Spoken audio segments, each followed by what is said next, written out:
She took her only son to the ICU, only to see her billionaire CEO ex, the son's father, with his sick wife in the same ward.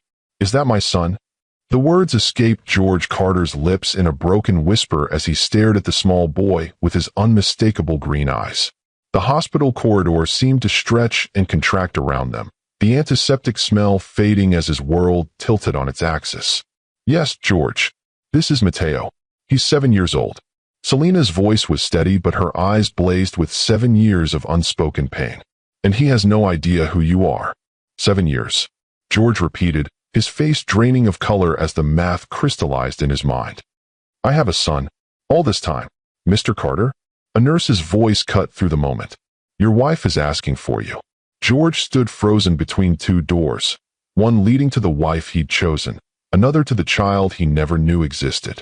In that suspended moment, the tech billionaire who commanded global boardrooms found himself utterly powerless, facing the consequences of a choice made 7 years ago that had created ripples he never imagined. If you've ever witnessed a moment where past and present collide so violently that it changes everything you thought you knew about your life, stay with me. This story of regret, redemption, and the true meaning of wealth will touch your heart in ways you never expected. The antiseptic smell hit George Carter before anything else as he rushed through the sliding doors of Memorial Hospital's intensive care unit. His normally commanding presence, the same one that dominated boardroom meetings at Carter Technologies, seemed diminished under the harsh fluorescent lighting. His custom-tailored suit couldn't armor him against the vulnerability that hospitals always evoked. "I'm here for Vanessa Carter," he told the nurse at the station, his voice tight with worry. "My wife was admitted an hour ago." The nurse nodded sympathetically, fingers tapping efficiently at her keyboard. "Room 412, down the hall to your right." George hurried down the corridor, his Italian leather shoes squeaking against the polished floor. Every monitor beep and hushed conversation between medical staff heightened his anxiety. Vanessa's condition had deteriorated rapidly. What began as a severe allergic reaction during their anniversary dinner had cascaded into respiratory distress. He'd followed the ambulance in his Bentley, hands gripping the steering wheel so tightly his knuckles had turned white. As he turned the corner toward room 412, George froze mid-stride. Standing outside room 408 was a woman he hadn't seen in 7 years. Her dark hair was shorter now, falling just past her shoulders instead of cascading down her back. Though time had softened her features with fine lines around her eyes, he would recognize Selena Solis anywhere.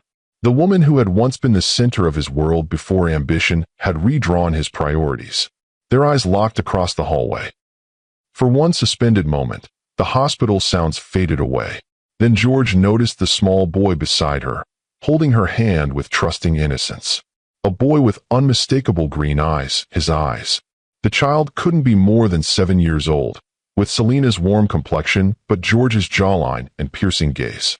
The boy looked between them, confusion evident on his face. "Mom? Who's that man?"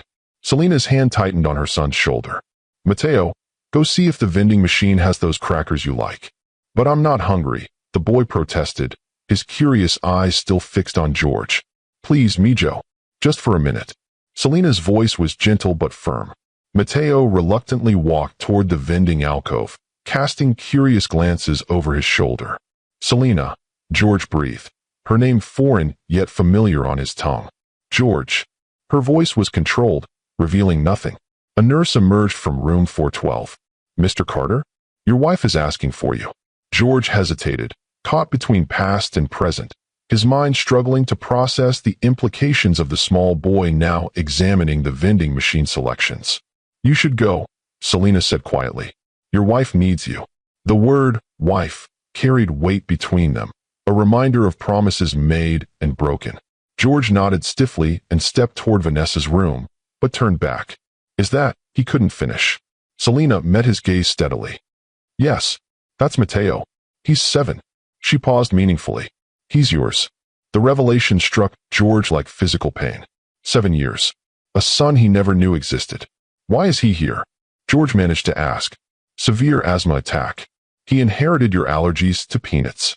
A bitter smile touched her lips. "One of many things he got from you." Before George could respond, Mateo returned, eyeing George with innocent curiosity. "Mom, They don't have the orange crackers.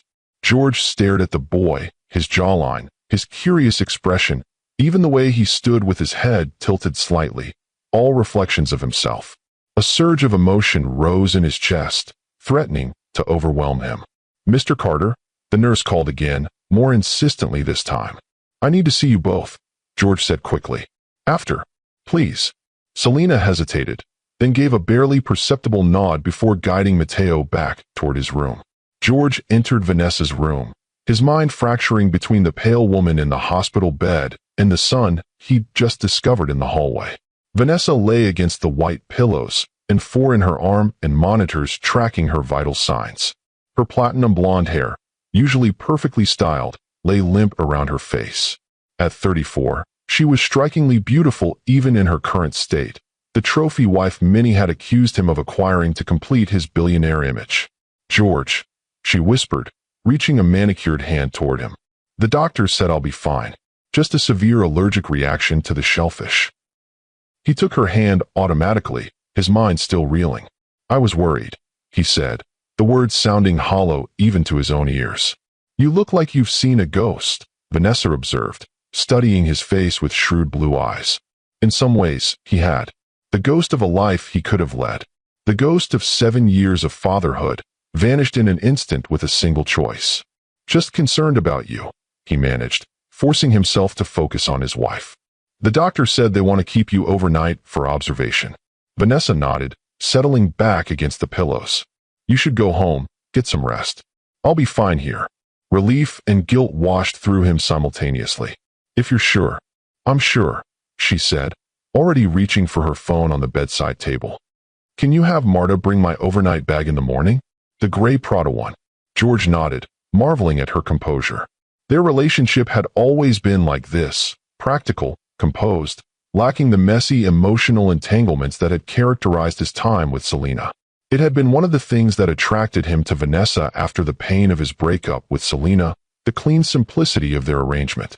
"Of course," he replied, kissing her forehead automatically. "I'll check on you first thing tomorrow."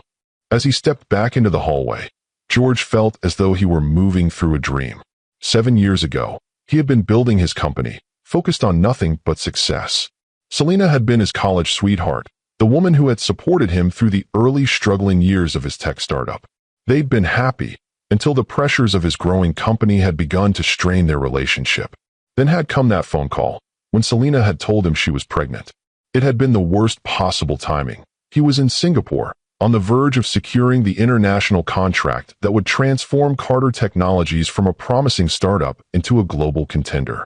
The prospect of fatherhood had terrified him, threatened everything he'd worked for. Now, 7 years later, he had everything he thought he wanted: a billion-dollar company, global recognition, a beautiful wife, homes in 3 countries. But walking down that hospital corridor toward room 408, George felt poorer than he'd ever been in his life. He paused outside the door, gathering his courage before knocking softly. Selena opened it, her expression guarded. Behind her, George could see Mateo sitting up in the hospital bed, a tablet in his small hands, headphones covering his ears. "He's watching his favorite show," Selena explained, stepping into the hallway and pulling the door nearly closed behind her. "The medication makes him drowsy." George nodded, his eyes drawn to the small window in the door where he could still see his son. How severe was the attack? Bad enough for the ER, not bad enough for extended hospitalization. "They'll release him tomorrow morning." Selena crossed her arms, creating a physical barrier between them. "How's your wife?" "She'll be fine," George replied, tearing his gaze from Mateo to focus on Selena. "Shellfish allergy. Also being released tomorrow." An awkward silence stretched between them. "Selena," George finally said, his voice low and urgent. "I don't understand. Why didn't you tell me about him?" Fire flashed in her eyes. "I did tell you, George. 7 years ago, on the phone, while you were in Singapore closing your first major acquisition. You said, and I quote, 'This isn't a good time, Selena. We'll talk when I get back.'" The memory surfaced hazily. Those had been frantic days, his fledgling tech company on the verge of either breakthrough or bankruptcy. "I remember you saying you were pregnant," he admitted. "But I thought we would discuss it when I returned. Then I got your email saying you needed space. After you transferred money to my account without another word, Selena finished. What was I supposed to think? That you wanted to be involved? You made your choice very clear. George's stomach twisted with shame. I thought that was what you wanted, financial support without complications. I was trying to be responsible while focusing on securing our future. Our future? Selena laughed incredulously. 3 months later, you were photographed with Vanessa Hughes at the Tech Innovation Gala. 6 months after that, your engagement was announced in Forbes. Don't pretend this was some misunderstanding, George. You chose your empire over your family. Each word was a deserved knife to George's heart. I didn't know about Mateo. Not really. Not that he existed and was growing up without me. Would it have made a difference? She challenged. The question hung between them, heavy with 7 years of what-ifs. Before George could answer, the door opened behind Selena. Mateo stood there, headphones around his neck. Mom, can I have some water? He asked, before noticing George still standing there. His curious eyes moved between the adults, sensing the tension. George found himself unable to speak, confronted with the living embodiment of his greatest mistake. Of course, Mijo, Selena said, her voice softening as she turned to her son. This is Mr. Carter. He works at the hospital. The lie stung, but George understood its necessity. This wasn't the moment for revelations. Hello, Mateo, George said, finding his voice at last. It's nice to meet you. Mateo offered a shy wave. Hi. Are you a doctor? No, George replied, a sad smile touching his lips. I'm not that useful, I'm afraid. He's an administrator, Selena interjected smoothly. Let's get you that water, and then back to bed. It's late. As they disappeared back into the room, George remained rooted in place, overwhelmed by a sense of loss so profound it was physical. Through the window, he watched Selena help Mateo back into bed, adjusting his pillows with practiced care. The easy affection between them, the result of 7 years of daily love and attention, made George's chest ache with envy and regret. He turned away finally, walking blindly toward the hospital exit. The night air hit him like a slap, bringing clarity to his shocked mind. He had a son, a 7-year-old boy who had no idea who George was. A child who had grown up without his father, while that father had been accumulating wealth and accolades, believing he was building a legacy when his true legacy was growing up without him. George sat in his car, hands gripping the steering wheel, but made no move to start the engine. For the first time in years, the tech CEO who prided himself on decisive action had no idea what to do next. The following morning, after a sleepless night, George returned to the hospital earlier than necessary. Vanessa was being discharged at noon, but he arrived at 8, hoping to catch Selena and Mateo before they left. He found Selena in the cafeteria, alone with a cup of coffee, her expression distant as she stared out the window. May I? George asked, gesturing to the chair across from her. Selena looked up, momentarily startled, then nodded. Mateo's getting his final checkup before discharge. George sat down, noticing the shadows under her eyes. You didn't sleep either. No. She wrapped her hands around her coffee cup. I kept thinking about what to tell him. About you. Hope flickered in George's chest. You're considering letting me meet him? Properly, I mean. I don't know George. Selena sighed, meeting his gaze directly. He's asked about his father over the years, of course. I've told him that his father wasn't ready to be a parent, that it wasn't Mateo's fault. Thank you for that, George said quietly. For not making me a villain in his eyes. I didn't do it for you, Selena replied without heat. I did it for him. Children shouldn't carry the weight of their parents' mistakes. George nodded, accepting the rebuke. What does he know about me? That you're successful, smart, that he gets his green eyes and his love of building things from you. A reluctant smile touched her lips. He's already showing your technical aptitude. He took apart our remote control last month to see how it worked. Pride surged through George unexpectedly. Was he able to put it back together?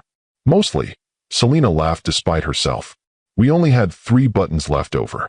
The moment of shared amusement faded quickly, reality reasserting itself between them. I want to meet him properly, George said firmly. To talk to him. To be part of his life, if you'll allow it. Selena's protective instinct flared. Why now? Because you happened to run into us? He's been alive for 7 years, George. He's had first steps and first words and first days of school. Where were you then? I was wrong, George admitted, his voice breaking. So terribly wrong. I've built an empire worth billions, but seeing you both yesterday, I realize I'm bankrupt in everything that matters. Selena studied him, searching for sincerity or manipulation. George sat before her stripped of his corporate armor, just a man facing the consequences of his choices. And what about your wife? Selena asked pointedly. How does she fit into this picture of fatherhood you're suddenly painting? George hesitated. I told Vanessa about Mateo last night. Selena's eyebrows rose in surprise. And she was understanding, George said carefully. Our marriage is. He trailed off, unsure how to characterize the practical arrangement that had always been more about mutual benefit than deep connection. Complicated, Selena supplied. Yes. It was the simplest truth he could offer. Before Selena could respond, her phone buzzed. She glanced at it. Mateo's finished with the doctor. We're cleared to go home. She stood, gathering her purse, then paused. If, and that's a big if, I allow you to meet Mateo properly, it needs to be on his terms. On our terms. This isn't about easing your conscience, George. It's about what's best for my son. Our son, George said quietly. Selena's eyes flashed. You haven't earned that word yet. George accepted the rebuke with a nod. What would you need from me to consider it? Selena thought for a moment. Time. To prepare him. To think about how to approach this. An assurance that you're not going to walk in and out of his life on a whim. He's a child, not a business acquisition you can divest from when it becomes inconvenient. I understand, George said solemnly. I'll wait as long as needed. And I promise you, Selena, I won't disappoint him again. Don't make promises you can't keep, she replied, but her tone had softened slightly. I'll call you in a few days, after I've had time to think.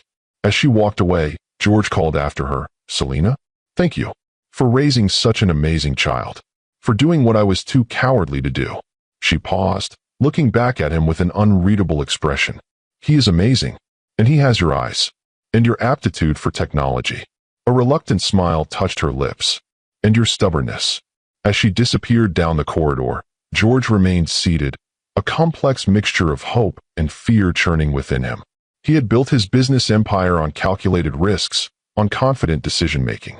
But nothing in his life had prepared him for this, the terrifying prospect of meeting the son he never knew, of trying to build a relationship from nothing, of facing the consequences of his greatest failure. For the first time in 7 years, George Carter, tech billionaire, found himself praying for a second chance he knew he didn't deserve. If you believe people deserve second chances, even when they've made terrible mistakes, leave a comment below. We all fail sometimes, but it's what we do after our failures that defines us. 3 days passed with excruciating slowness. George went through the motions of his daily life, board meetings, conference calls, evening events with Vanessa, but his mind remained fixed on Selena and Mateo. Each night, he found himself searching online for advice about meeting a child for the first time, about how to build relationships with children of different ages, about the psychological impact of absent fathers. The irony wasn't lost on him. The man who had built a fortune on predictive technology algorithms now found himself utterly unprepared for the most important meeting of his life. On the fourth morning, as George reviewed quarterly projections in his corner office, his personal cell phone rang. Selena's name appeared on the screen. His heart hammered as he answered. Selena? I've talked to Mateo, she said without preamble. I've explained that I ran into his father at the hospital, and that you'd like to meet him. George gripped the phone tighter. What did he say? He has questions, of course. Many questions. Selena's voice was carefully neutral. But he's willing to meet you. This Saturday, at West Side Park near the playground. 2 o'clock. Relief flooded through George. Thank you, Selena. I'll be there. George, she added, her tone warning. This is a chance to meet him, not to make promises you can't keep. He's 7 years old. He's vulnerable. Tread carefully. I understand, George assured her, though his mind was already racing ahead to Saturday. And George, Selena's voice softened slightly. Leave the Bentley at home. And wear something casual. He doesn't need to be intimidated by you. After disconnecting the call, George immediately cleared his weekend schedule, canceling a golf game with potential investors that would have sealed a new round of funding. His assistant stared at him as though he'd grown a second head. Cancel the Tokyo trip next week too, he added, making a sudden decision. Have Richard handle the Asia-Pacific meetings. But sir, You've been planning the Tokyo expansion for months, his assistant protested. Plans change, Marissa, George replied simply, turning back to his computer. Saturday arrived bright and clear. George stood before his closet, staring at rows of custom suits and designer shirts, realizing he owned almost nothing that could be considered casual. Eventually, he unearthed a pair of seldom-worn jeans and a simple blue button-down shirt. He drove his least ostentatious vehicle, a Range Rover rather than the Bentley or Ferrari, and arrived at the park 30 minutes early. The playground bustled with weekend activity, children swinging and sliding, parents chatting on nearby benches. George sat on an empty bench, feeling utterly out of place. He couldn't remember the last time he'd been to a public park, perhaps not since his own childhood. At precisely 2 o'clock, he spotted them walking along the path. Selena wore simple jeans and a yellow blouse, her hair pulled back in a ponytail. Beside her, Matteo walked with the boundless energy of childhood, occasionally skipping a step or jumping to swat at a low-hanging branch. George stood as they approached, his palms suddenly damp with nervous sweat. "Hello," he said, his usually confident voice uncertain. Matteo studied him with open curiosity, those familiar green eyes, George's eyes, taking in every detail. "Are you really my dad?" The direct question, delivered with a child's bluntness, momentarily stunned George. He glanced at Selena, who gave a small nod of encouragement. "Yes," George replied, kneeling to meet Matteo at eye level. "I am." Matteo tilted his head. "Mom said you weren't ready to be a dad when I was born." "That's true," George admitted, determined to be honest. "I was scared and focused on my work. It was the biggest mistake I've ever made." Matteo considered this. "My friend Jake's dad lives in Colorado. Is that where you live? Far away?" "No," George said, his heart constricting. "I live here in the city. I didn't know about you until I saw you at the hospital." Confusion crossed Matteo's face. "But Mom said she told you about me."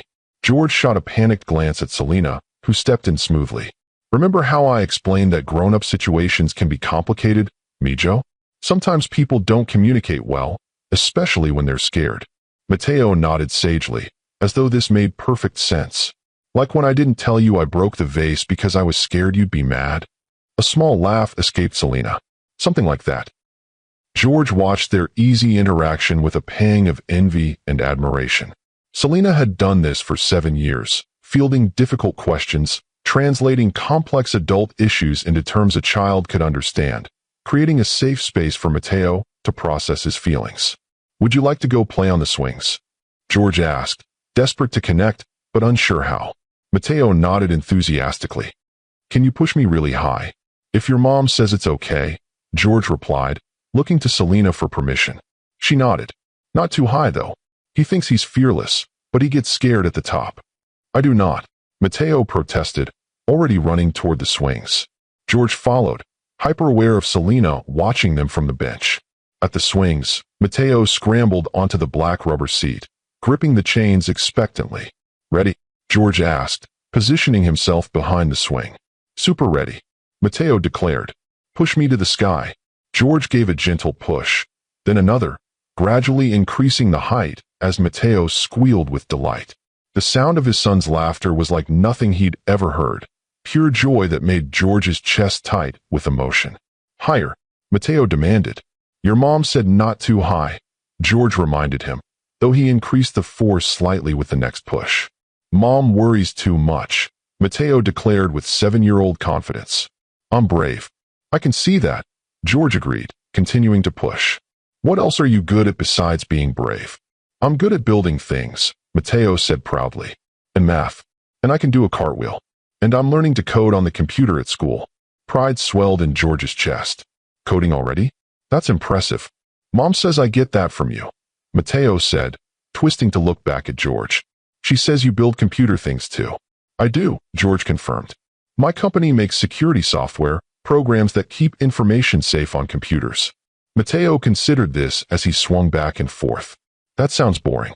George laughed, surprised by his son's candor. "It can be sometimes. What would you build if you could make any computer program you wanted?" "A game with dinosaurs that could fly spaceships," Matteo replied without hesitation. "With lasers." "That sounds much more exciting than what I build," George agreed, continuing to push the swing. They continued like this for 20 minutes, Matteo chattering about school, his friends, the model volcano he'd built for science class, while George listened hungrily, absorbing every detail. Eventually, Matteo tired of the swings and moved to the climbing structure, with George following attentively. From her bench, Selena watched their interaction with complex emotions. She had spent 7 years building walls around her heart, protecting both herself and Matteo from the pain George had caused. Seeing him now, carefully spotting Matteo as he climbed the rope ladder, his expression a mixture of terror and adoration as he watched his son, stirred feelings she'd thought long buried. After an hour at the playground, Matteo ran back to her, flushed with excitement. "Mom, Dad can do a handstand." And he said maybe he could show me how his company makes computer games. The word "dad" falling so easily from Matteo's lips sent a jolt through Selena. She met George's gaze over Matteo's head, seeing her own surprise mirrored there. "That sounds nice," she managed, smoothing Matteo's tousled hair. "But we should probably head home soon. You have homework to finish." "Can't Dad come too?" Matteo asked, the question piercing Selena's carefully constructed boundaries. "Not today," she replied gently. "But maybe another time." George approached, his expression careful. "I had a wonderful time, Matteo. Thank you for letting me play with you today. Will I see you again?" Matteo asked directly, looking up at George with those matching green eyes. George glanced at Selena before answering. "If your mom says it's okay, I'd like that very much." "Can he come to my soccer game on Tuesday?" Matteo asked, turning to Selena with pleading eyes. "Please, Mom. I'm going to play forward." Selena hesitated, torn between protective instinct and the naked hope on her son's face. "We'll see," she hedged. "Mr. Carter, your dad, is a very busy man." "I'll be there," George said firmly. "Just tell me when and where." As they parted ways in the parking lot, Matteo surprised George by throwing his arms around his waist in a quick hug before dashing to Selena's car. The simple gesture left George rooted to the spot, overwhelmed by an unfamiliar surge of emotion. Selena lingered a moment after settling Matteo in the back seat. "That went better than I expected," she admitted. "He's incredible, Selena," George said, his voice thick. "You've done an amazing job with him." "I had no choice," she replied, but without the earlier bitterness. "Thank you for today," George said, "for giving me a chance I don't deserve." Selena studied him, her expression softening slightly. "Don't make me regret it, George. He's already calling you Dad. Do you understand what that means? How quickly children attach. How deeply they can be hurt." "I do," George promised. "I won't let him down. Either of you." As Selena drove away with his son securely buckled in the back seat, George stood in the parking lot, a profound sense of purpose washing over him. For 7 years, he had pursued wealth and status with single-minded determination. Now, as he watched the car disappear around the corner, he understood with sudden clarity that nothing, not his company, not his fortune, not his carefully curated public image, mattered compared to earning his place in his son's life. Tuesday afternoon found George slipping out of a board meeting early, much to the surprise of his executive team. He changed in his private bathroom from his business suit into jeans and a casual shirt, then drove to the community soccer field where Matteo's team was scheduled to play. The bleachers were already filled with parents when he arrived. He spotted Selena easily, sitting midway up the aluminum stands, a blue team scarf around her neck despite the warmth of the day. "Is this seat taken?" he asked, gesturing to the space beside her. Selena looked up, surprise evident on her face. "You came. I promised I would," George replied simply, settling beside her. "The meeting with your Japanese investors?" she asked, remembering details of his work life that surprised him. "Delegated to my COO," George said. "This is more important." Selena gave him an appraising look, but said nothing more as the children's teams took the field for warm-ups. Matteo, in his blue jersey with the number 7, spotted them in the stands and waved enthusiastically. George waved back, an unfamiliar warmth spreading through his chest at his son's obvious delight in his presence. "He's been talking about you nonstop since Saturday," Selena confided as they watched the children running drills. "Asking questions I can't always answer." "Like what?" George asked. "Like whether you'll come live with us," Selena replied, her tone carefully neutral. "Like why you're married to someone who isn't his mother. Like whether you have other children." George winced. "What did you tell him?" The truth, in age-appropriate ways, Selena said. That you and I weren't together anymore when you married Vanessa. That these situations are complicated for grown-ups too. That he's your only child. The referee's whistle blew, signaling the start of the game, and their conversation paused as they focused on the field. Mateo played with enthusiastic, if unrefined skill, his determination evident in every movement. When he scored a goal in the second quarter, George found himself on his feet cheering alongside Selena. He's good, George observed as they sat back down. He loves it, Selena replied. Though his real passion is building things. He spends hours with his engineering sets, creating the most elaborate structures. Pride swelled in George's chest. Like father, like son, he murmured. Selena gave him a sidelong glance. He has your aptitude, yes, but not your ambition, thankfully. He builds for the joy of creating, not for recognition or success. The gentle rebuke stung, but George accepted it with a nod. Perhaps he's the better for it. They watched the remainder of the game in relative silence, cheering Mateo's successes and encouraging him through his mistakes. George observed how the other parents greeted Selena with easy familiarity. This was her community, built over 7 years of school events, sports games, and birthday parties. A community that had never included him. After the game ended in a narrow victory for Mateo's team, the boy ran to them, sweaty and beaming. "Did you see my goal, Dad? Did you see how I kicked it right past the defender?" "I saw," George confirmed, his chest tight with emotion at being called Dad so naturally. "You were incredible out there." "We're going for ice cream to celebrate," Mateo announced. "Mom always takes us after we win. You'll come too, right?" George glanced at Selena, who gave a small nod of permission. "I'd love to." At the ice cream parlor, George sat across from Selena in a booth, with Mateo beside him, chattering about the game between bites of chocolate ice cream.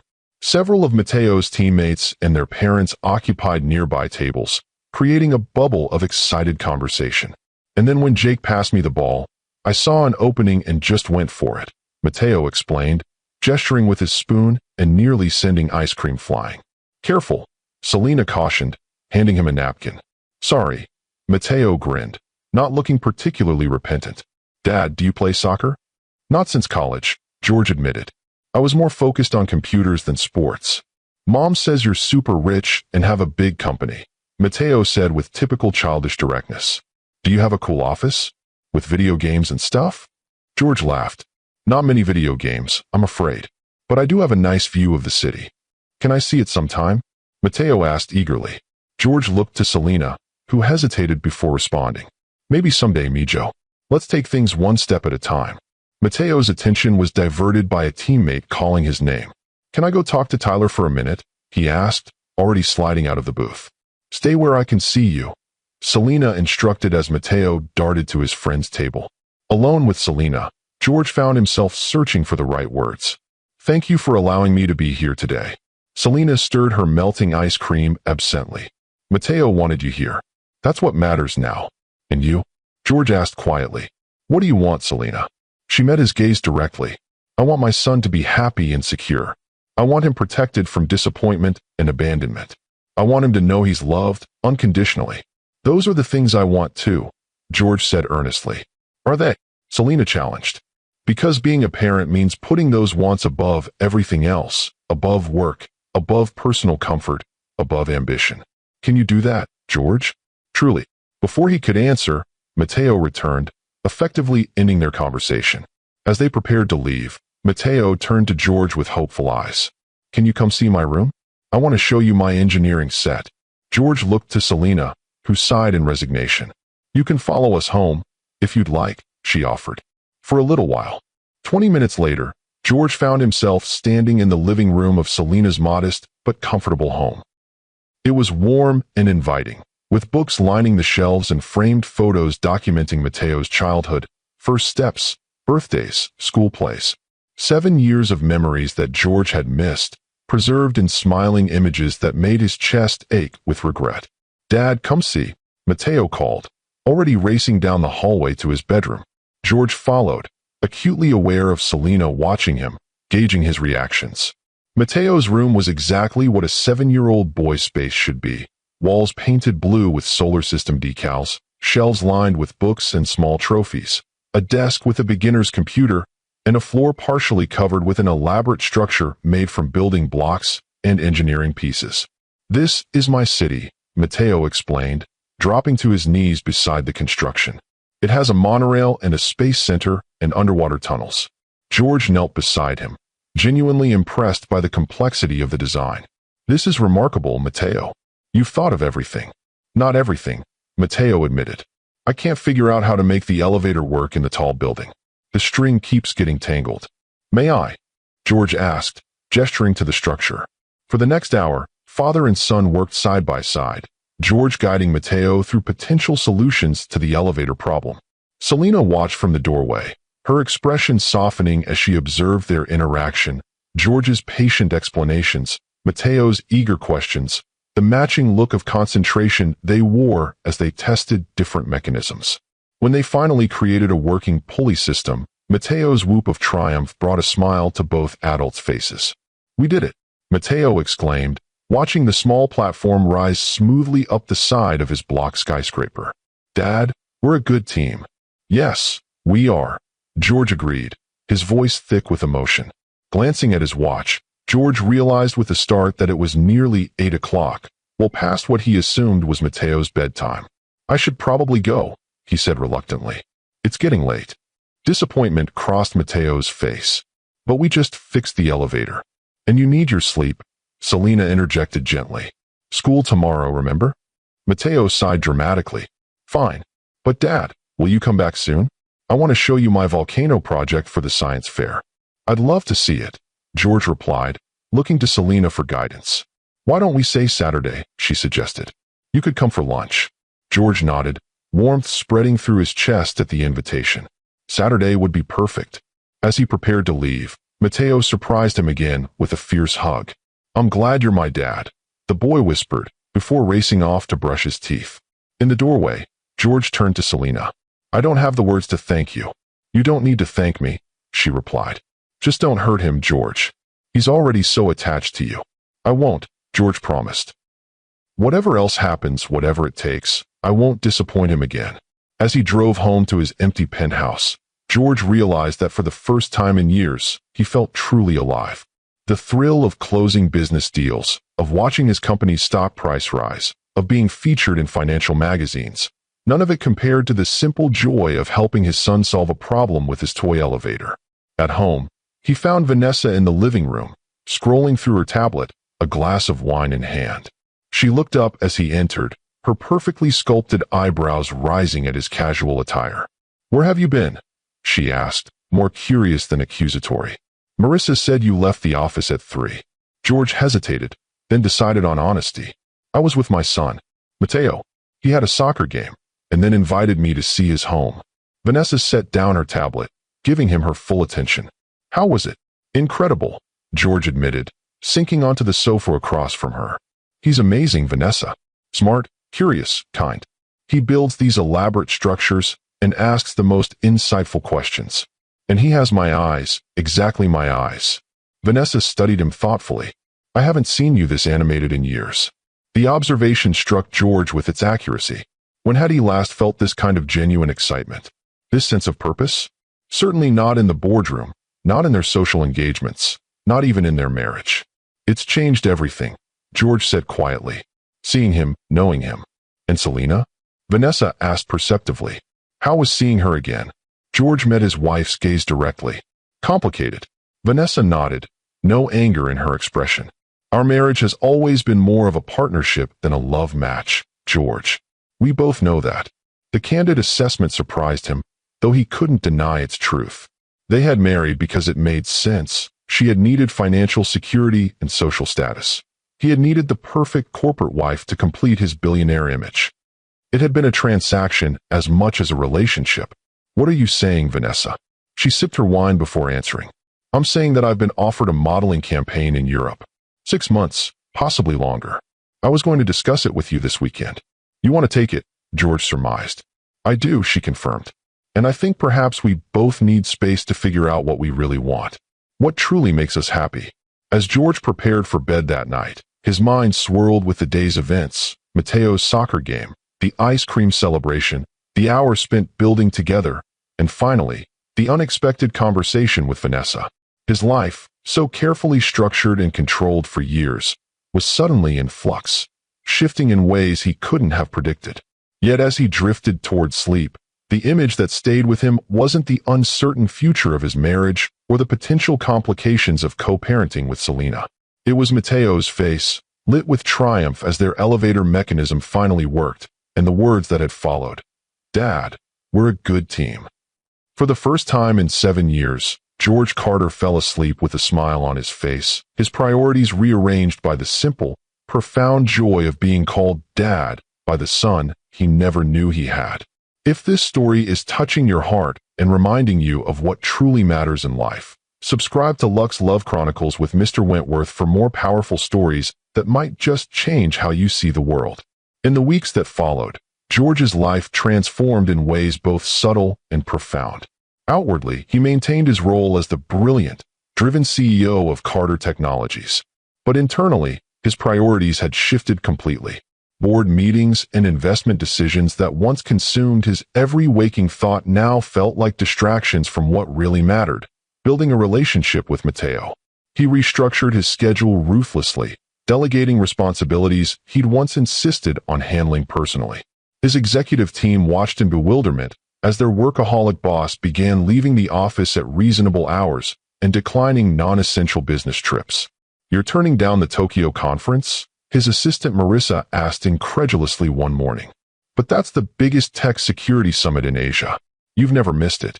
"Family commitment," George replied simply, placing a framed photo of Matteo on his desk, a snapshot from the boys' soccer game, his grin wide beneath a shock of dark hair.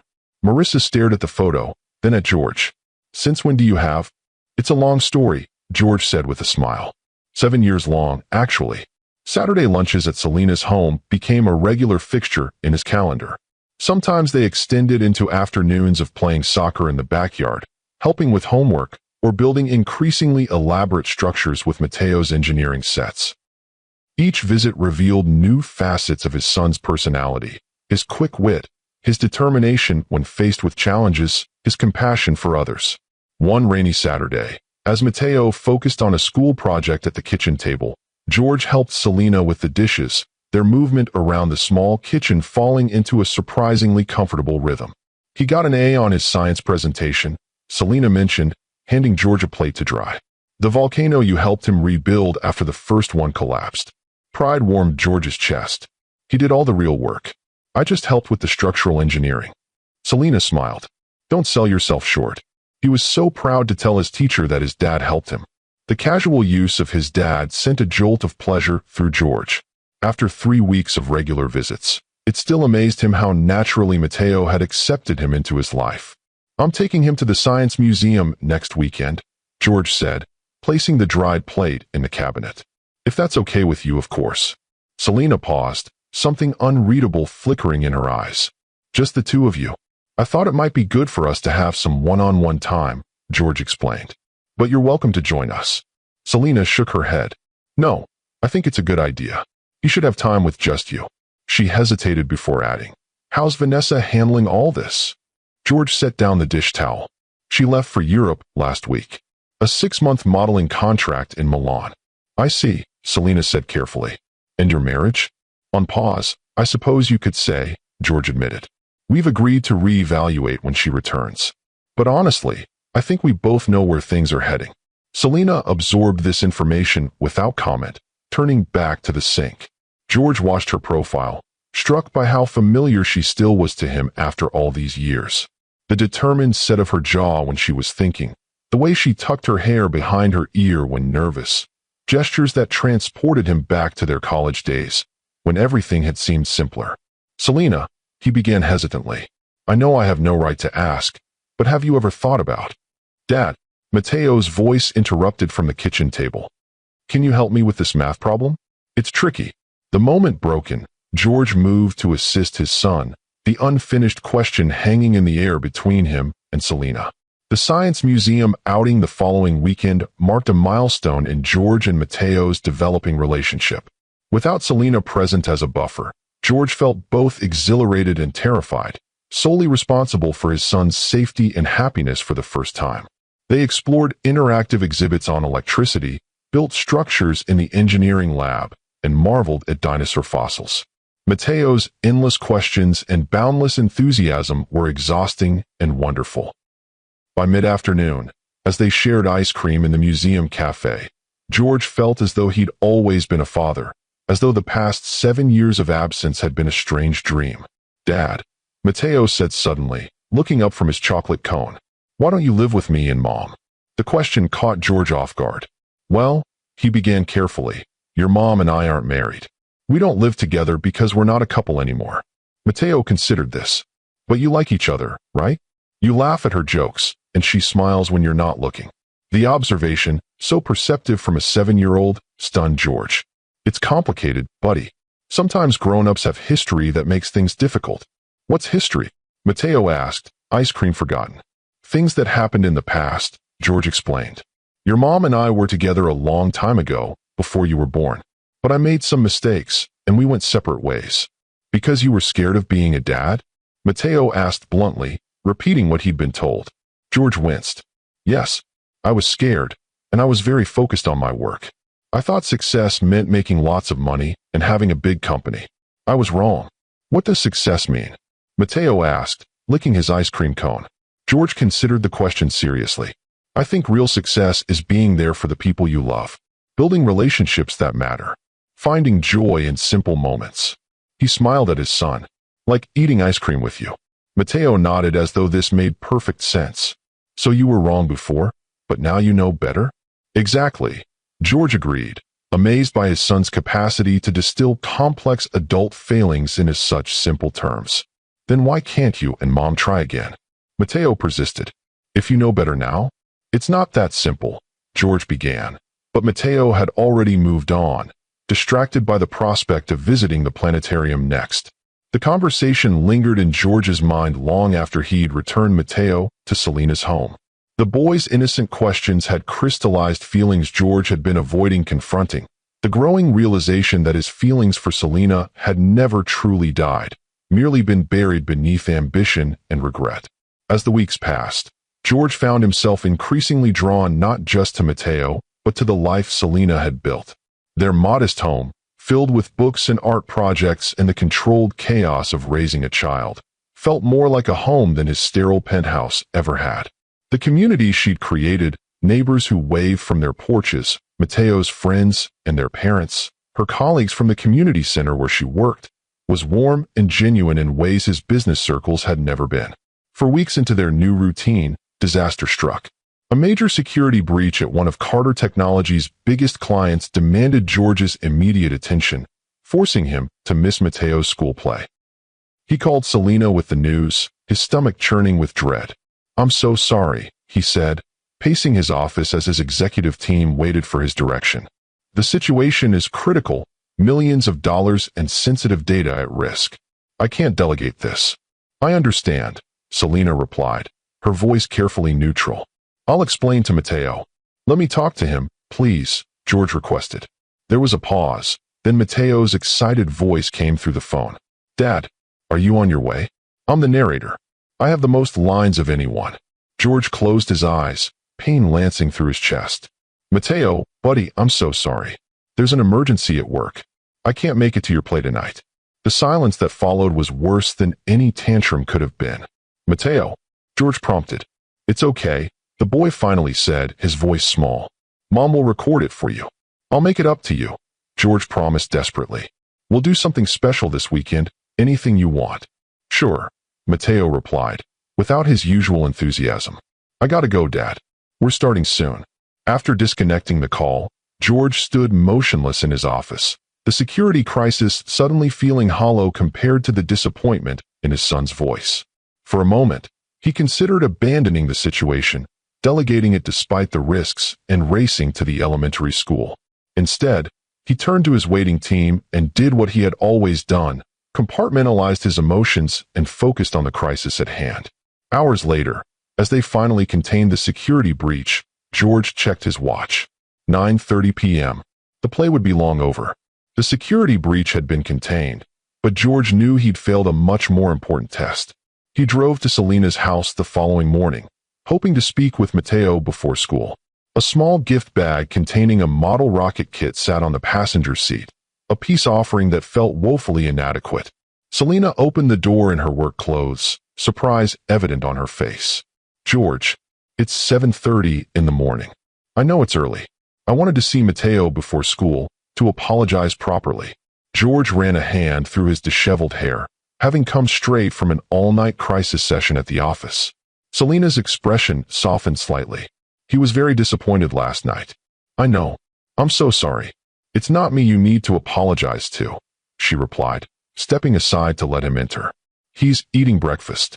George found Matteo at the kitchen table, pushing cereal around his bowl without much enthusiasm. The boy looked up as George entered, his expression guarded in a way that broke George's heart. "Hey, buddy," George said softly, taking the seat across from him. "Hi," Matteo replied flatly, returning his attention to his cereal. "I missed your play last night," George began, "and I'm really, really sorry. There was an emergency at work that I couldn't ignore." Matteo shrugged. "It's okay. Mom recorded it on her phone. I'd love to watch it," George said, "but I know it's not the same as being there." "Jake's dad was there," Matteo said, still not meeting George's eyes. "And Tyler's dad. And even Max's dad, who lives in another state, flew in to see it." Each comparison was a knife to George's heart. "I should have been there too." "You said you would be." Matteo finally looked up, his green eyes, George's eyes, bright with hurt. "You promised." "I know I did," George acknowledged. "And I broke that promise. I made a mistake." Matteo considered this. "Mom says everyone makes mistakes. But she also says what matters is what you do after." The wisdom in this statement, clearly repeated from Selena's teachings, caught George off guard. "Your mom is very smart. And she's right. That's why I'm here now, to tell you how sorry I am, and to ask what I can do to make it up to you." He placed the gift bag on the table. "I brought you something. It's not because I think a present fixes anything. It's because I thought we might build it together." Matteo eyed the bag with interest despite himself. He peeked inside, then looked up with reluctant excitement. A Saturn V rocket. "The most complicated model they make for your age group," George confirmed. "I thought it might be a challenge for us. Can we start it today after school?" Matteo asked, the hurt in his eyes receding slightly. "If your mom says it's okay, I'll be here waiting when you get home." Selena, who had been watching their interaction from the doorway, nodded her permission. "But now you need to finish getting ready for school, Mijo. The bus will be here in 10 minutes. As Matteo rushed off to brush his teeth, Selena joined George at the table. "You look terrible," she observed. "I feel terrible," George admitted. "I was up all night dealing with the security breach, but that's no excuse. I should have found a way to be at his play." "Yes, you should have," Selena agreed without heat. "But what matters now is consistency moving forward. He's forgiven you this time." Children are remarkably resilient, but they also learn from patterns, not promises. George nodded, accepting the gentle rebuke. "I'm learning. Slower than I should, perhaps, but I am learning." "I know you are," Selena said, surprising him with her understanding. "It's why I'm still allowing this relationship to develop. I can see how much you care about him." "I love him," George said simply. "More than I thought possible in such a short time." Something shifted in Selena's expression. "He's easy to love. He always has been." Before George could respond, Matteo returned with his backpack. "I'm ready." After seeing Matteo off to the school bus, George turned to Selena. "May I come back after work to help with the rocket?" "He'd like that," Selena replied. "But George, if you say you'll be here." "I will be," he promised. "I've already rearranged my schedule and delegated the security breach follow-up. Nothing will keep me away this time." That evening, George arrived precisely at 5 o'clock, having left work early despite the ongoing crisis. For the next 2 hours, he and Matteo sat at the kitchen table, carefully assembling the intricate rocket model. Selena moved around them, preparing dinner and occasionally offering advice or encouragement. "This is the command module," George explained, showing Matteo how to attach the small piece. "This is where the astronauts sat during the journey to the moon." "Were they scared?" Matteo asked, carefully applying glue where George indicated. "I'm sure they were," George replied. "But they were also brave and prepared. They had trained for years for that mission. Like how I practiced for weeks for my play," Matteo observed. George winced at the comparison. "Yes, exactly like that. And I'm very sorry I missed seeing all your hard work. Mateo nodded, accepting the apology. Mom showed me the video. I was really good. I bet you were the best narrator they've ever had, George said sincerely. I was, Mateo agreed with the easy confidence of childhood. Even Ms. Peterson said so, and she's been teaching forever. She's at least 40. George laughed, relief washing through him at the return of Mateo's usual enthusiasm. As they continued working on the model, George found himself hyper-aware of Selena moving around the kitchen, of the domestic tranquility of the scene. It felt right in a way his life hadn't for years, perhaps had never felt, even before Mateo. Over dinner, Mateo chatted about school and friends, his disappointment apparently forgotten. After helping with the dishes, George reluctantly prepared to leave. Can't you stay longer? Mateo asked, trailing him to the door. We could watch a movie. Mom got Space Explorers from the library. It has real footage from NASA. George glanced at Selena, who shrugged, leaving the decision to him. I'd love to, buddy, but it's already past your bedtime on a school night. How about we save the movie for this weekend? Mateo sighed dramatically, but accepted the compromise. Okay, but you'll definitely come on Saturday, right? For the whole day? Definitely, George promised, kneeling to give Mateo a hug goodbye. The boy threw his arms around George's neck with complete trust, an embrace that filled George with both joy and terror. Joy at the connection they'd formed, terror at the responsibility of never betraying that trust again. After Mateo went to brush his teeth, George lingered in the doorway with Selena. Thank you for giving me another chance today. You're doing well with him, Selena acknowledged. Even with the misstep, he's happy to have you in his life. And you? George asked, the question slipping out before he could reconsider. How do you feel about having me back in your life? Selena's expression became guarded. It's complicated, George. We have a long history, not all of it good. I know, he acknowledged. But being here, with both of you, it feels right in a way nothing has in a very long time. Selena looked away. We've been managing just fine for 7 years. I know you have, George said gently. You've created something remarkable here, a home, a community, a life full of love for Mateo. I'm not suggesting you need me. I'm just saying that I need this, need both of you, more than I ever realized. Before Selena could respond, Mateo called from the bathroom, needing help with something. The moment broken, George said his goodbyes and headed home to his empty penthouse, thoughts swirling with what-ifs and possibilities. The following weeks fell into a pattern that began to feel like a new normal.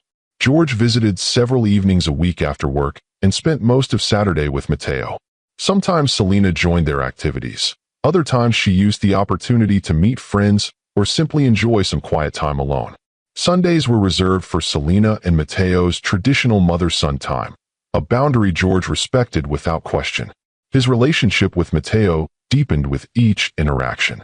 The boy's initial excitement about having a father had evolved into something more profound, a genuine bond built on shared interests, honest communication, and reliable presence.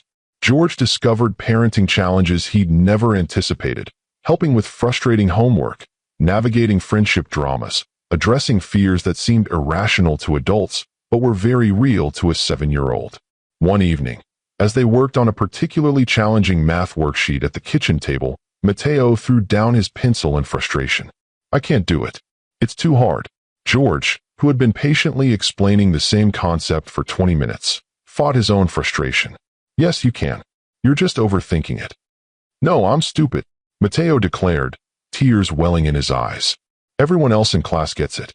Even Tommy, and he can't even tie his shoes right. Hey, George said gently, moving his chair closer to Mateo's. You are not stupid. Not even close. Your brain just works differently than some of your classmates. That's not bad or good. It's just different.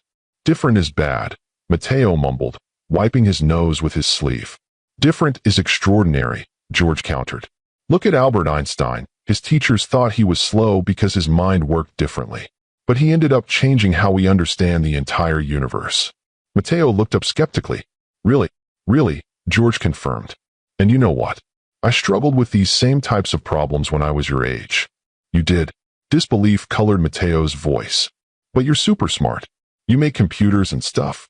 I am now, George agreed. But it took practice and time. Our brains are like muscles. They get stronger when we challenge them. Mateo considered this, then picked up his pencil with renewed determination. Let's try again. Watching his son work through the problem, his tongue caught between his teeth in concentration, George felt a surge of emotion unlike anything he'd experienced in the boardroom or with any business success. This, he realized, was what mattered, these small moments of connection and growth. From the living room doorway, Selena watched them without announcing her presence, her heart constricting at the tableau before her. George's patience, his gentle encouragement, his obvious devotion to their son, it was everything she'd once hoped for, arriving 7 years too late. Or was it? The thought startled her. For 7 years, she had built walls around her heart, focusing all her energy on raising Mateo and building a stable life for them both. Dating had been sporadic and ultimately unfulfilling. No man had ever measured up to the memory of what she and George had shared before ambition consumed him.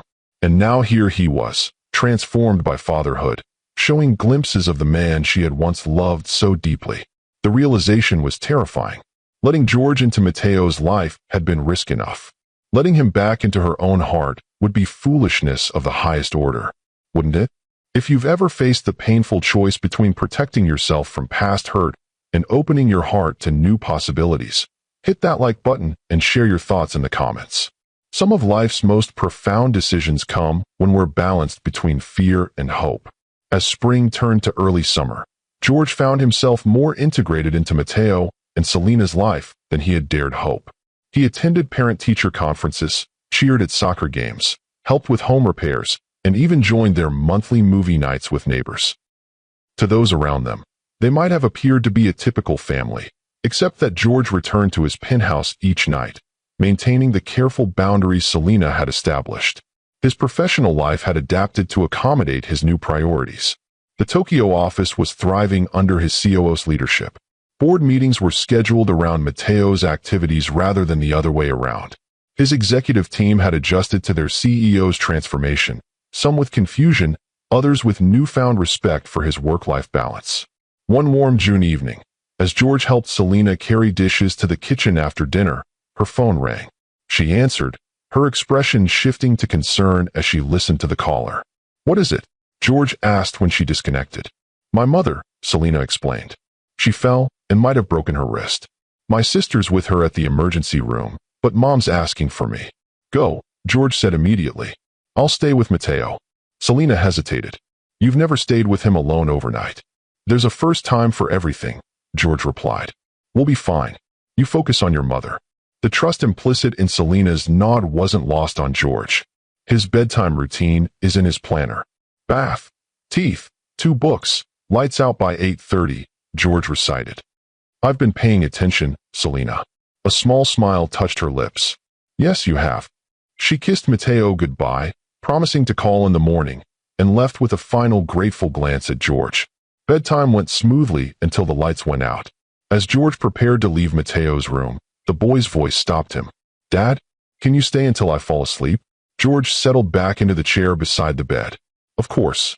Mom always stays," Mateo explained, his voice small in the darkness. "Sometimes I have bad dreams." "What kind of bad dreams?" George asked gently. There was a long pause before Mateo answered. "Sometimes I dream that people go away and don't come back."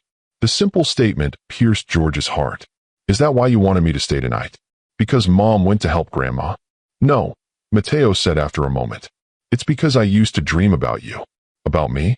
George's throat tightened. "Before I met you," Mateo clarified. "I used to dream I had a dad, but I couldn't see his face. And then I would wake up and remember I didn't have one." Another pause. "Except now I do."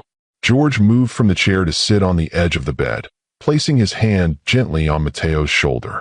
"Now you do," he confirmed, his voice rough with emotion. "And I'm not going anywhere, buddy. I promise. Even if you and Mom don't live together?" Mateo asked sleepily. "Even then," George assured him. "No matter what, I will always be your dad. Nothing can change that." Mateo's breathing soon deepened into sleep, but George remained beside him, watching his son's peaceful face in the dim glow of the night light. 7 years ago, he had walked away from the greatest responsibility and the greatest joy of his life. Sitting here now, he silently renewed his promise never to make that mistake again, regardless of how his relationship with Selena evolved. The next morning, George managed pancakes for breakfast, slightly burned but enthusiastically received, located missing homework, and got Matteo to the bus stop on time. Returning to the quiet house, he found himself examining the photos on the walls more carefully, the visual history of Matteo's life without him. First steps, first birthday, first day of kindergarten, holidays, and vacations, all captured in images that now felt like both a gift and an indictment. One photo in particular caught his attention, Matteo as a toddler, maybe 2 years old, sitting on Santa's lap at what appeared to be a community center Christmas event. The child was beaming with delight, his green eyes, George's eyes, bright with excitement. But it was Selena standing beside them that held George's attention. Her smile didn't reach her eyes, which held a sadness that made his chest ache. This was a woman doing her best to create happy memories for her son while carrying her own private pain. George was still lost in thought when Selena returned mid-morning. "How's your mother?" he asked immediately. "Hairline fracture, but she'll be fine," Selena replied, setting down her purse. "My sister's staying with her for a few days." She glanced around the tidy kitchen. "Everything okay here?" "Perfect," George assured her. Matteo got to school on time, with his homework and lunch. Selena smiled. "I had no doubt." An awkward silence fell between them, unusual after weeks of comfortable co-parenting. George realized he should leave, go to the office, resume the normal rhythm of their carefully structured arrangement, but found himself reluctant to break the moment. "I was looking at the photos," he said instead, gesturing to the wall, "trying to piece together the years I missed." Selena's expression softened. "There's a photo album in the living room bookshelf. The blue one. It has more, if you want to see." The invitation felt significant. George retrieved the album and sat on the couch, Selena joining him after a moment's hesitation. Together they turned the pages, Selena narrating the moments captured, Matteo's first steps at 11 months. So early the pediatrician was shocked. His obsession with dinosaurs at age 3, the chicken pox that kept him home for 2 weeks in kindergarten. He was colicky as a baby, Selena recalled, pointing to a photo of a red-faced infant. Wouldn't sleep more than 2 hours at a stretch for the first 4 months. My mother stayed with us for a while, but she had to go back to work eventually. Those nights alone with him crying were. She shook her head. Some of the hardest of my life. Guilt washed over George. I should have been there. Yes, you should have, Selena agreed without rancor. But you're here now. She turned another page, revealing Matteo's 3rd birthday party. He asked about you that day. It was the first time he really understood that other kids had dads, and he didn't. George swallowed hard. What did you tell him? The truth, in terms he could understand. That his daddy wasn't ready to be a father when he was born. Selena met George's gaze directly. I never told him you didn't want him, because I wasn't sure that was true. I didn't know if you ever really understood what you were walking away from. I didn't, George admitted. Not really. I thought I was making a rational decision, focusing on building financial security instead of rushing into parenthood. I told myself I was being responsible. He laughed bitterly. God, I was so young and stupid. So focused on the wrong kind of success. We both were young, Selena said quietly. I was just as ambitious as you, remember? Law school, plans for a corporate career. She gestured around the modest living room. This wasn't the life I'd imagined either. Do you regret it? George asked, realizing he'd never considered how dramatically her dreams had changed too. Not for a second, Selena replied without hesitation. Matteo brought purpose and joy I never could have anticipated. I finished my degree, just on a different timeline. I found work I love at the community center. She smiled ruefully. Though I won't pretend it wasn't hard, especially in the beginning. You're remarkable, George said sincerely. The life you've built for him, for both of you, it's beautiful. It's enough, Selena agreed. It's been enough for a long time. The unspoken question hung between them. Could it be more? Before George could find the courage to voice this thought, his phone rang, an emergency at the office requiring his immediate attention. As he reluctantly prepared to leave, he paused at the door. Selena, would you have dinner with me on Friday? Just us. Matteo could stay with your sister. Surprise flickered across her face. Like a date. Like two people who share a child and a history, trying to figure out if we might also share a future, George replied carefully. Selena studied him for a long moment. I'll ask my sister about watching Matteo. It wasn't a yes, but it wasn't a no either.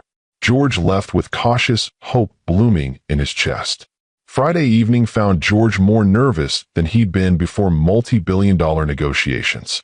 He'd chosen a small, intimate restaurant, not the flashy establishments he frequented with business associates or the trendy spots he'd taken Vanessa to be photographed by society pages. This was a place for conversation, for reconnection. Selena arrived wearing a simple blue dress that brought out the warmth in her eyes. Her hair fell in soft waves around her shoulders, and she wore minimal makeup, so different from Vanessa's carefully cultivated glamour, yet infinitely more beautiful to George's eyes. "You look stunning," he said sincerely as she sat across from him. "Thank you." Her smile was reserved, but genuine. "This is a lovely restaurant. I thought you'd like it," George replied. "Quiet enough to talk, but not pretentious. Unlike your usual haunts." Selena teased gently. George laughed. "I've been seen in some regrettably pretentious establishments over the years." "I know," Selena said, surprising him. "I've seen the photos in business magazines. George Carter, tech wunderkind, at all the right events with all the right people." Heat rose in George's face. That was part of building the image, the brand. It felt necessary at the time. "And now?" Selena asked, studying him over her menu. "Now it feels hollow," George admitted. "Empty achievements compared to watching Matteo master a difficult math problem or score a goal in soccer." Over appetizers, they discussed Matteo, his progress in school, his budding interest in coding, his upcoming summer camp plans. Safe territory that kept the conversation flowing easily.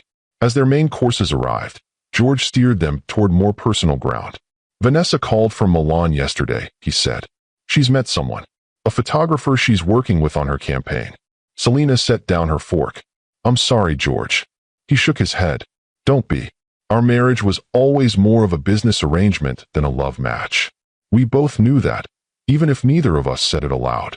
"Still," Selena said, "it must be difficult." "Less than you might think," George replied honestly. "She and I will always care for each other, but we were never in love. Not the way." He hesitated, then finished quietly. "Not the way you and I were." Selena's eyes flickered away from his. "That was a long time ago." 7 years, George acknowledged. "A lifetime in some ways. Certainly long enough for people to change." "Yes," Selena agreed, meeting his gaze again. "You've changed. I've seen it these past months with Matteo. The way you listen to him, prioritize him. The man I knew 7 years ago wouldn't have recognized himself." "Fatherhood has changed me," George admitted. "But so has seeing what I almost lost forever. What I did lose for 7 years." Their conversation turned to memories, their college days, the early years of their relationship, the dreams they'd shared before life had taken them in different directions. By dessert, they were laughing over shared recollections, the tension between them softening with each story. "Do you remember that road trip to the coast?" Selena asked, smiling at the memory. "When your car broke down and we had to spend the night in that weird motel with the peacock theme?" "The Peacock Paradise," George recalled, laughing. "With peacock wallpaper, peacock bedspreads, even peacock soap in the bathroom. And you were so determined to salvage the romantic weekend that you bribed the night manager to find us a bottle of wine." Selena continued, her eyes bright with amusement. "Which turned out to be the worst wine ever bottled," George finished. "But we drank it anyway.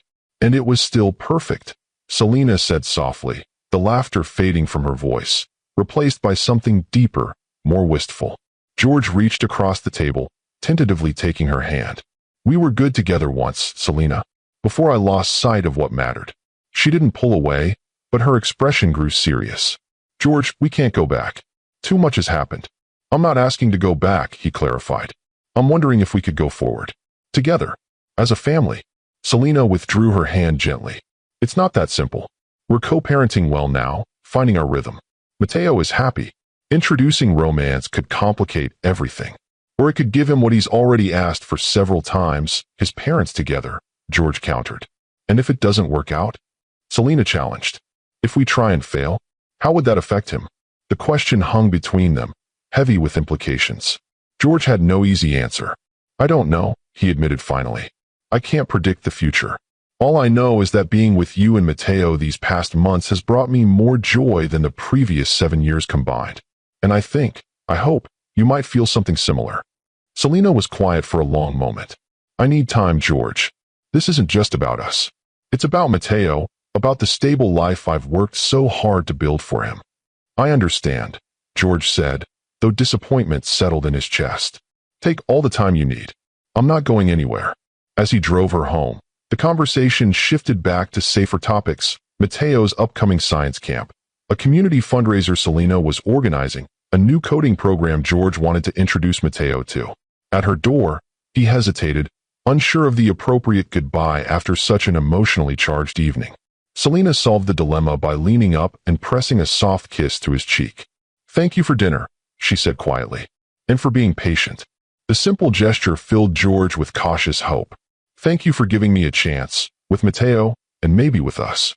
The days that followed settled back into their established routine, though something had shifted subtly between George and Selena. Small touches lingered longer. Shared glances carried unspoken meanings. They moved around each other in the kitchen with a comfortable awareness that hadn't been there before. Matteo, perceptive as always, noticed the change. "Are you and Mom dating?" he asked George directly one Saturday as they worked on building a treehouse in the backyard. George nearly dropped his hammer. "What makes you ask that?" "You look at her the way Jake's dad looks at Jake's mom," Matteo observed. "And she smiles more when you're here." "Your mom and I care about each other," George replied carefully. "We always have. But adult relationships can be complicated." "Because you hurt her feelings before?" Matteo asked bluntly. George winced. "Yes. I made mistakes that were hard to forgive." Matteo considered this as he sorted nails into piles. "Mom says forgiveness doesn't mean forgetting what happened. It means choosing to move forward anyway." "Your mom is very wise," George said, amazed once again by the insights Selena had imparted to their son. "So if she forgives you, does that mean you'll live with us?" Matteo persisted, his question revealing the hope he still harbored. "I don't know, buddy," George answered honestly. "That would be up to your mom. But no matter what happens between us, I'll always be your dad, and we'll always be a family, even if we don't all live in the same house." Matteo nodded, accepting this answer with the resilience of childhood. "I hope she forgives you," he said simply, before returning his attention to the treehouse plans. That evening, after Matteo was in bed, George shared the conversation with Selena as they sat on the back porch, watching fireflies emerge in the gathering dusk. "He's hoping we'll get back together," George concluded, though I tried to manage his expectations. Selena sighed, cradling her tea mug between her palms. "He's been dropping hints to me too, talking about his friends whose parents are married, asking why we live in such a small house when you have a big one." "What do you tell him?" George asked curiously. "The truth. That grown-up relationships are complicated. That you and I are figuring things out. That his home is perfect just as it is because it's filled with love." She smiled ruefully. "Though he informed me yesterday that his room would be way more awesome if it was twice as big." George laughed. "I've created a monster by showing him my penthouse." "Yes, you have," Selena agreed, but her tone was teasing rather than accusatory.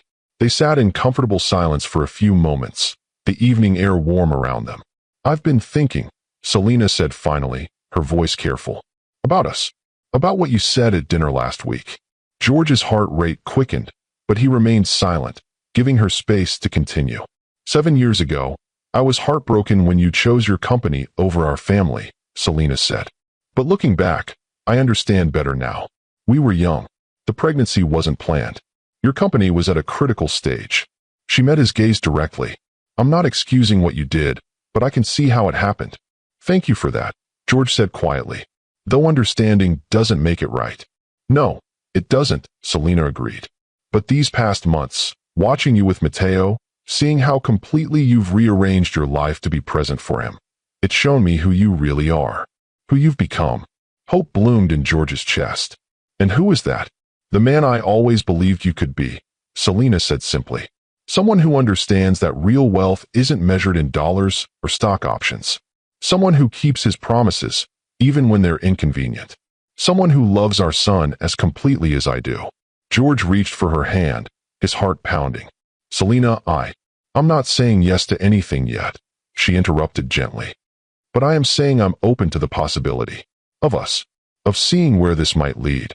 It wasn't a declaration of love, but to George, it felt more precious than any business victory he'd ever achieved. "That's all I'm asking for," he said, squeezing her hand. "A chance. If you've ever had to decide whether to give someone a second chance, you know it's one of life's most difficult choices. Comment below if you believe true change is possible, or if you think people's core nature remains the same." Summer brought new rhythms to their evolving family life. Mateo divided his time between science camp, soccer practice, and long days of creative play. George adjusted his work schedule to be present for as many activities as possible, discovering the unique pleasures of childhood summer through his son's experiences, the sticky sweetness of popsicles on hot afternoons, the proud exhaustion after swimming lessons, the wonder of catching fireflies in the backyard at dusk. His relationship with Selena progressed with careful deliberation. They began with coffee dates while Mateo was at camp, then dinner at restaurants where they wouldn't be recognized, and eventually, quiet evenings on Selena's back porch after Mateo was asleep. They moved slowly, rediscovering each other as the people they had become rather than rushing back to what they had once been. One evening in late July, as they walked through the neighborhood after dinner, George broached a subject he'd been considering for weeks. "I've been looking at houses," he said casually. "In this area?" Selena glanced at him with surprise. "You're selling the penthouse?" "I am," George confirmed. It never really felt like home, just a place to sleep between workdays. "What kind of house are you looking for?" Selena asked carefully. "Something with a yard. Room for Mateo to play. Maybe space for a home office so I can work remotely more often." He hesitated before adding, "And room to grow, perhaps."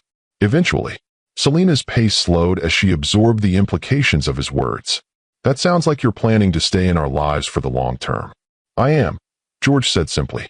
"If you'll have me." They walked in silence for a moment, the evening air heavy with possibility. "There's a house for sale on Maple Street," Selena said finally. 4 bedrooms, big backyard with mature trees. Good for a treehouse. "Would you like to see it with me?" George asked, his heart rate quickening. "Just to look." Selena considered this, then nodded. Just to look. The house on Maple Street was everything George had imagined, spacious without being ostentatious, with character and charm that his sterile penthouse had always lacked. As the realtor showed them through the rooms, George found himself watching Selena's reactions more than the house itself. The way her eyes lingered on the kitchen with its sunny breakfast nook, how she ran her hand along the built-in bookshelves in the living room, her smile as she looked out at the massive oak tree perfect for the treehouse he'd promised Mateo. "What do you think?" he asked when the realtor stepped outside to take a call. "It's beautiful," Selena admitted. "Much nicer than what I could afford on my own." "I wasn't suggesting," George began, then stopped himself. "Actually, maybe I was. Suggesting something, I mean. Not today, not right away, but someday. The possibility of sharing a home. The 3 of us." Selena turned to face him fully, her expression serious. "George, are you talking about moving in together? Or something more?" "Both," he admitted. "Eventually, if that's what we both want." "This is a huge step," Selena said, though he noticed she didn't reject the idea outright. "We've only been, whatever we are, for a couple of months." "I know," George agreed. "And I'm not pushing for immediate decisions. I just want you to know where my heart is, where I hope we're heading." Before Selena could respond, the realtor returned, ending their private conversation. But later, as they walked back to Selena's home in the gathering twilight, she slipped her hand into his, a small gesture that filled George with profound hope. That weekend, George took Mateo fishing at a nearby lake, an activity he'd never experienced himself but had researched extensively to provide his son with the quintessential father-son outing. Their success with actual fish was limited, but the day was filled with conversation, laughter, and the quiet contentment of shared experience. As they sat on the dock, waiting for fish that seemed determined to ignore their bait, Mateo asked suddenly, "Dad, are you going to marry Mom?" George nearly dropped his fishing rod. "What makes you ask that?" Mateo shrugged. "You look at her like you love her, and you're buying a house in our neighborhood. And yesterday, I heard you talking about building a tree house in a big oak tree, but our yard doesn't have an oak tree." George marveled at his son's perceptiveness. "You're pretty observant, buddy. Mom says I notice things other people miss," Mateo said proudly. "So are you going to marry her?" George considered how to answer honestly without creating expectations he couldn't guarantee would be fulfilled. "I love your mom," he said finally. I think I always have, even when I made the mistake of walking away. But marriage is a decision two people have to make together. Your mom might not be ready for that. Because you hurt her feelings before, Mateo said, nodding sagely. Exactly, George confirmed. Trust takes time to rebuild. But you want to marry her, Mateo pressed. George smiled at his son's persistence. Yes, Mateo? If your mom will have me, someday I would very much like to marry her and for us to be a family all together. Mateo beamed. I knew it. Can I be the best man?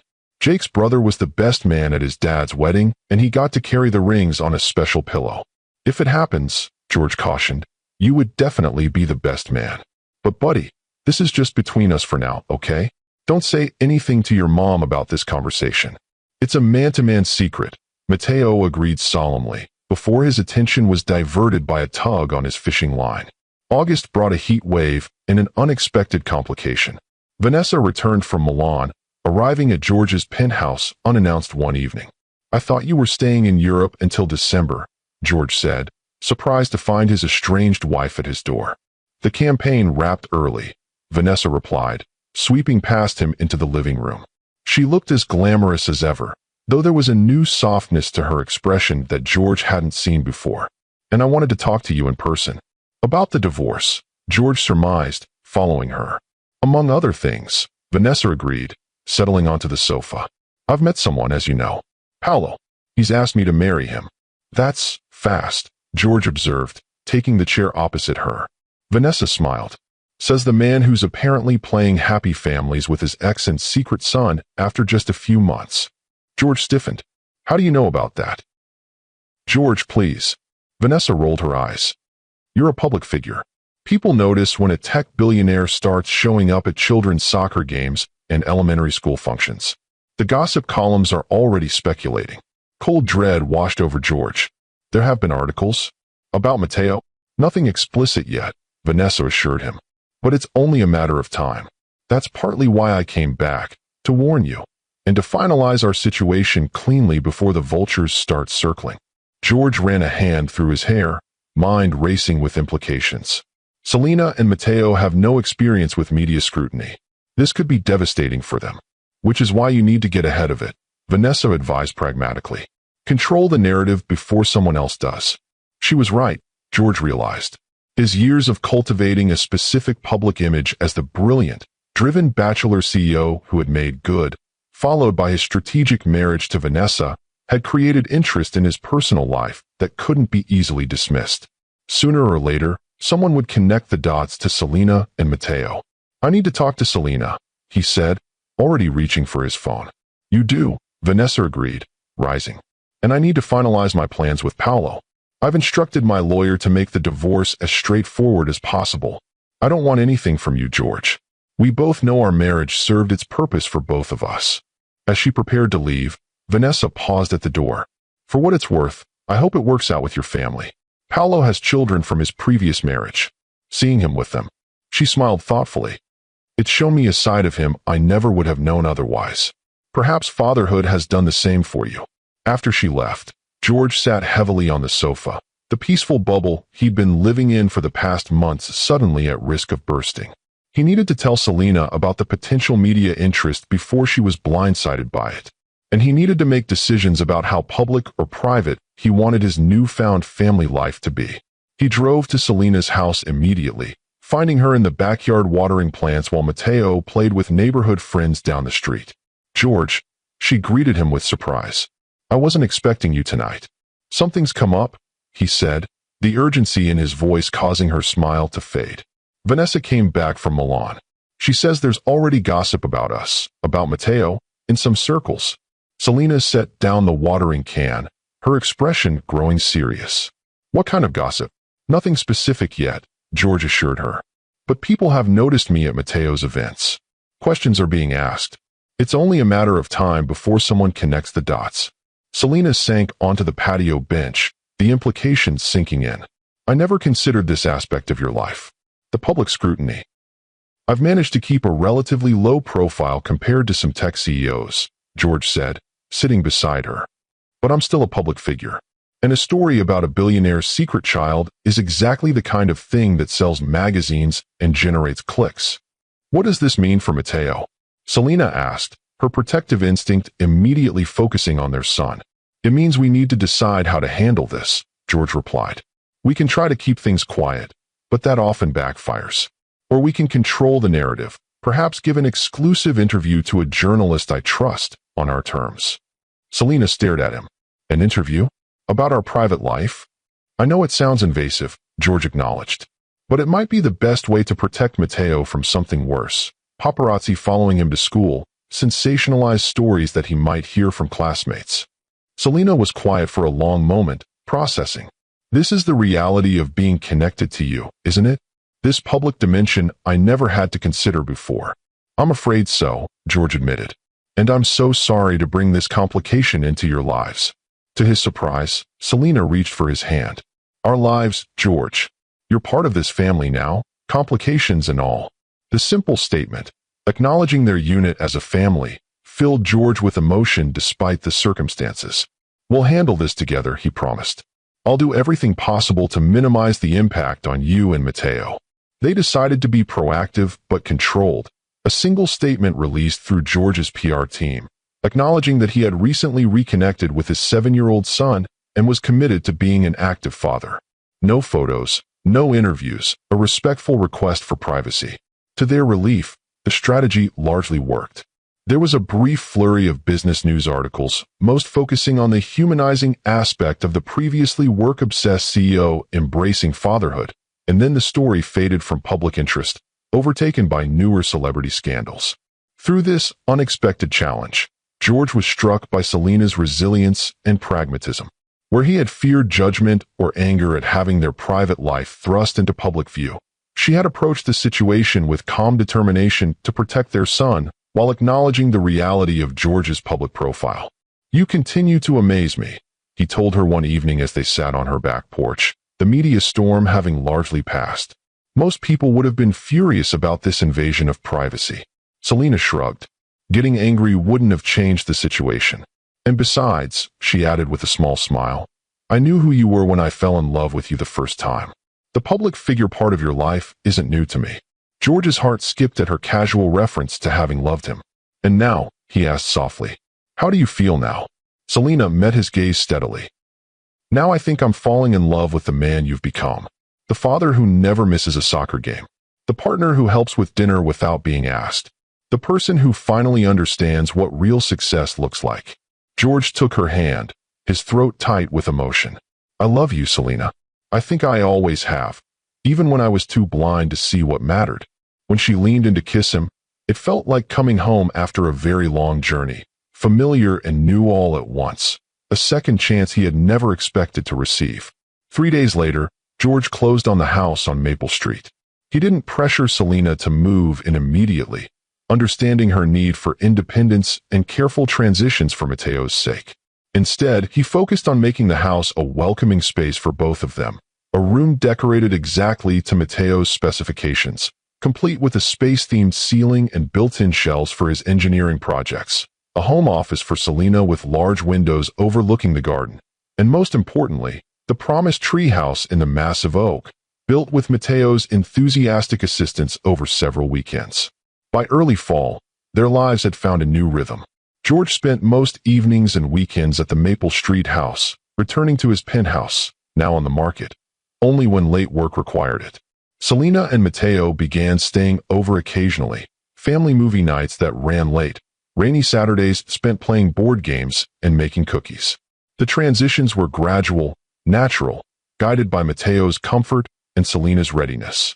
One crisp October evening, as they walked through a local pumpkin patch with Matteo running ahead to examine each potential jack-o'-lantern candidate, George dropped to one knee beside a particularly large pumpkin. Selena stopped walking, her eyes widening as she realized what was happening. 7 years ago, I made the worst mistake of my life, George said, his voice steady despite his pounding heart. I chose ambition over love, success over family, fear over courage. I've spent every day since reconnecting with you and Matteo, trying to prove that I'm not that man anymore. He reached into his pocket, withdrawing a small velvet box. Selena Solis, You have given me the two greatest gifts imaginable, our incredible son, and a second chance I didn't deserve. I promise to spend the rest of my life being worthy of both." He opened the box, revealing a simple but elegant diamond ring. "Will you marry me and make our family complete?" Tears glistened in Selena's eyes as she nodded. "Yes," she whispered. "Yes, George." As he slipped the ring onto her finger, Mateo's voice came from behind them. "Finally, can I tell my friends now?" They turned to find their son watching with hands on hips, an exaggerated expression of impatience on his face that dissolved into genuine delight as they beckoned him into a family embrace. That night, after Mateo was asleep, George and Selena sat on the porch swing at the Maple Street house, their house now, or soon to be, fingers intertwined, plans and dreams flowing between them. "I was so afraid to trust this," Selena admitted softly. "To trust you again. To believe people could really change." "I understand that fear," George replied. "I lived with my own version of it for 7 years. Fear of responsibility, of failure, of not being enough.